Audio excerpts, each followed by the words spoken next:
സരസ്വത്യാ സ്തനദ്വയം ഏകമാപാദമധുരം പരമാലോചനാമൃതം.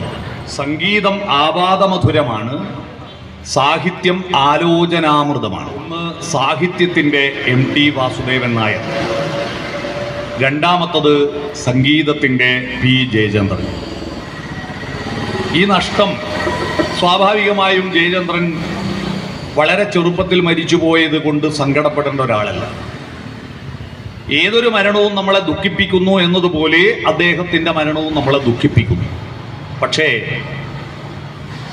സാഹിത്യകാരന്മാരും കലാകാരന്മാരും മരണപ്പെട്ടാൽ, സംഗീതജ്ഞന്മാരും മരണപ്പെട്ടാൽ സാധാരണ പറയുന്നൊരു വാക്കുണ്ട്, അമർ രഹേ ഹേ, അമർ രഹേ ഹേ. അവർ അമരത്വത്തിലേക്ക്, അവർക്ക് മരണമുണ്ടാകുന്നില്ല, അവർ നിരന്തരം ജീവിച്ചു കൊണ്ടിരിക്കുന്നു എന്ന് പറയുന്ന ഒരു സാധാരണ ശൈലിയുണ്ട്. ആ ശൈലി കൃത്യമായിട്ട് നമുക്കുള്ളത് മറ്റെല്ലാവരും കാലത്തിൻ്റെ ഓർമ്മത്തെറ്റിൽ മറന്നുപോയേക്കാം. രാഷ്ട്രീയ നേതാക്കളും ഭരണാധികാരികളുമെല്ലാം പോയേക്കാം.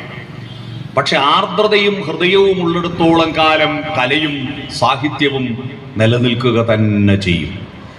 അദ്ദേഹത്തിൻ്റെ കയ്യിൽ കിട്ടിയ പാട്ടുകളിലൂടെയാണ് പല ഗാനസംവിധായകന്മാരും അറിയപ്പെടുന്നത്. അദ്ദേഹത്തെ തൊടാത്ത ഗാനസംവിധായകന്മാർ അന്ധകാലം മുതൽ, ബാബുരാജ് മുതൽ, ദക്ഷിണാമൂർത്തി മുതൽ, ദേവരാജൻ മാഷ് മുതൽ, അർജുനൻ മാഷ് മുതൽ, MS വിശ്വനാഥൻ മുതൽ ഉള്ള ആളുകൾ അന്ന് മുതൽ തുടങ്ങുന്നു.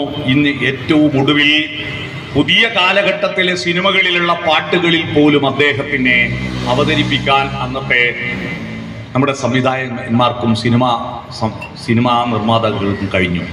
ആ ശബ്ദത്തിന് ഒരിക്കൽ പോലും ഇടർച്ചയോ തളർച്ചയോ വന്നിട്ടില്ല. അത്തരത്തിൽ ജയചന്ദ്രൻ എന്ന് പറയുന്നത്, എന്തിനാണ് ഈ ജയചന്ദ്രനെ അനുസ്മരിക്കുന്നത്? പാട്ടുപാടിയ പോരെ. ഈ പാട്ട് നമ്മുടെ കേരളത്തിന്റെ സംസ്കാരത്തിൽ നവീന ഭാവുകത്വത്തിൽ ചെലുത്തിയ സ്വാധീനം എന്തെന്ന് ഞാൻ പറയാം. ആ സ്വാധീനം, ഞാനൊരു മനഃശാസ്ത്ര വീക്കിലിയിൽ ഒരു മനഃശാസ്ത്രനുമായിട്ടുള്ള ഒരു ഈ അഭിമുഖത്തിൽ, അയാളുടെ പേര് ഞാൻ മറന്നുപോയി, അതിൽ പറഞ്ഞിരിക്കുന്ന ഒരു കാര്യം, കേരളത്തിലെ ആത്മഹത്യാ പ്രവണത വല്ലാതെ കൂടുന്നൊരു നാടാണ് കേരളത്തിൽ. ഒന്ന് പറഞ്ഞ് രണ്ടാമത്തേന് ആത്മഹത്യ. അങ്ങനെ ഒരുപാട് ആളുകളുണ്ട്. ആത്മഹത്യാ പ്രേരണയുള്ള ആളുകളുടെ ഹൃദയം വളരെ ലോലമായിരിക്കും, വളരെ ലോലമായിരിക്കും.